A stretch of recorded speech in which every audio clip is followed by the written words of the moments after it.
begitu tebal malam itu, hingga seolah menggantung langsung di ujung hidung setiap pengendara. Hujan baru berhenti, namun bekas-bekas air masih mengalir di sepanjang aspal tol Cipularang. Lampu-lampu jalan berkedip halus, seperti sedang menahan ketakutan akan sesuatu yang tak bisa terlihat mata manusia. Rama memicingkan mata ke arah garis putih yang memanjang di depan mobilnya. Ia baru saja selesai liputan di Jakarta, tubuhnya letih.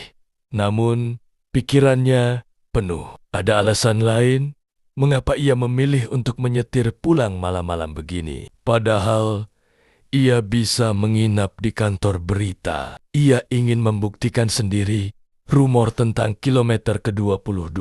Ia sudah mendengar berbagai cerita.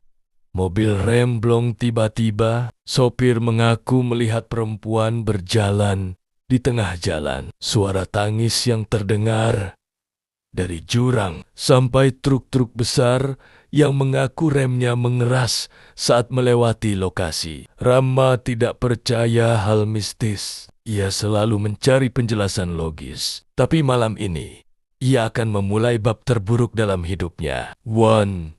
Gangguan pertama, radio mobil tiba-tiba mengeluarkan suara klik, lalu mati sendiri. Rama menekan tombol power, tidak menyala. Dari speaker muncul suara lirih, mirip seseorang yang menarik napas tersengal, seperti baru saja berlari ketakutan. Apalagi ini? Rama menggerutu, tangannya meraih ponsel. Tidak ada sinyal sama sekali. Padahal baru beberapa kilometer sebelumnya, sinyal masih penuh. Ia mengemudi lebih pelan. Angka penunjuk jarak digital beralih 20, 21 ke 22. Begitu angka 22 muncul, hawa di kabin mobil berubah drastis. Temperatur turun begitu cepat seolah AC diset ke maksimal. Kaca depan mengembun. Rama mengusapnya, tapi embun itu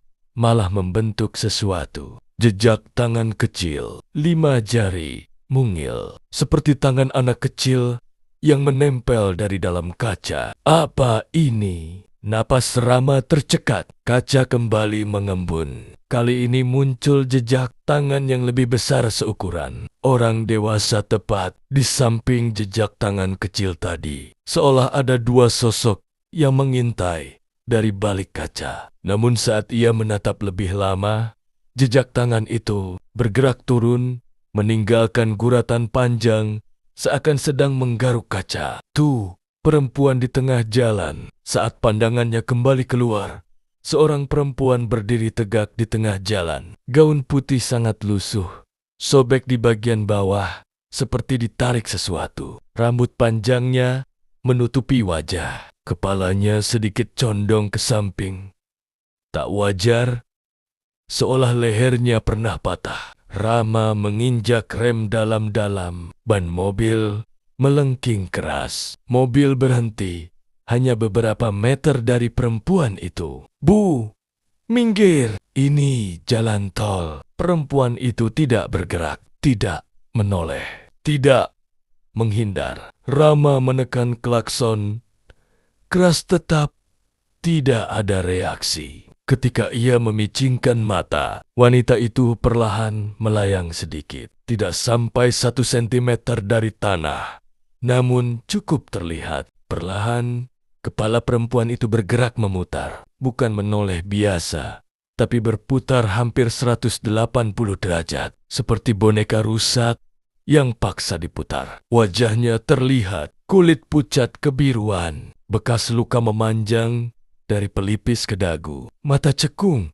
seperti terlalu lama tenggelam di air. Lalu perempuan itu tersenyum. Senyum yang tidak manusiawi. Senyum yang membuat jantung Rama hampir berhenti. Setelah itu, ia menghilang. Benar-benar lenyap. Bukan berlari, bukan berjalan. Hanya hilang. Sri, penumpang tak kasat mata. Rama gemetar saat menutup pintu mobil dan mengunci semua pintu. Ia memacu mobil perlahan berharap segera keluar dari area itu. Tapi baru 500 meter, ia mencium sesuatu. Aroma busuk, bau anyir bercampur lumpur basah, seperti bau daging yang sudah beberapa hari tenggelam di air. Ia tersedak. Dari mana bau ini? Tiba-tiba, suara ketukan terdengar. Tok, tok, tok, tok. Bukan dari luar mobil, tapi dari dalam bagasi. Rama memalingkan kepala ke belakang dan tertegun. Seseorang duduk di kursi belakang. Perempuan tadi, gaunnya meneteskan air. Kakinya berlumur lumpur. Punggungnya bongkok tidak wajar, seperti patah di tengah.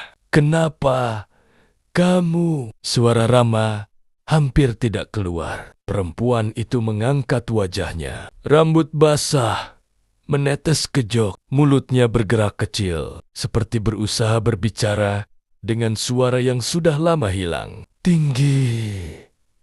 Olongga, anak sa.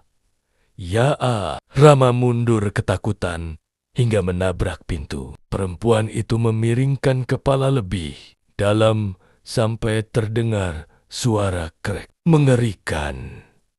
Dan di belakang perempuan itu hampir tak terlihat ada sosok kecil berdiri membelakanginya. Anak kecil, rambut sebahu, kepala tertunduk, tangannya menggenggam sesuatu. Sebuah boneka yang separuh hancur. Rama menutup mata, berharap itu ilusi. Ketika membuka mata mobilnya, kosong kembali. Namun boneka rusak tadi kini sudah berada di kursi penumpang depan. Keesokan harinya, berita tentang penemuan keluarga yang hilang 3 tahun lalu memenuhi media. Identifikasi memperkuat bahwa itu adalah keluarga yang kecelakaan tepat di kilometer 22.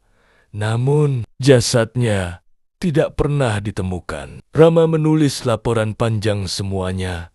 Fakta tanpa hantu, tanpa hal mistik. Namun setiap kali melintasi tol itu, ia selalu merasakan sesuatu. Angin malam lebih hangat. Kabut di area kilometer 22 tidak pernah setebal sebelumnya, dan kadang hanya sesekali ia mencium aroma samar bunga. Melati aroma tenang bukan lagi bau anyir seperti saat kejadian. Boneka rusak dan liontin huruf A ia simpan di rak kerjanya sebagai pengingat. Beberapa arwah tidak gentayangan untuk menakut-nakuti. Ada yang hanya menunggu ditemukan, dan ada yang hanya ingin pulang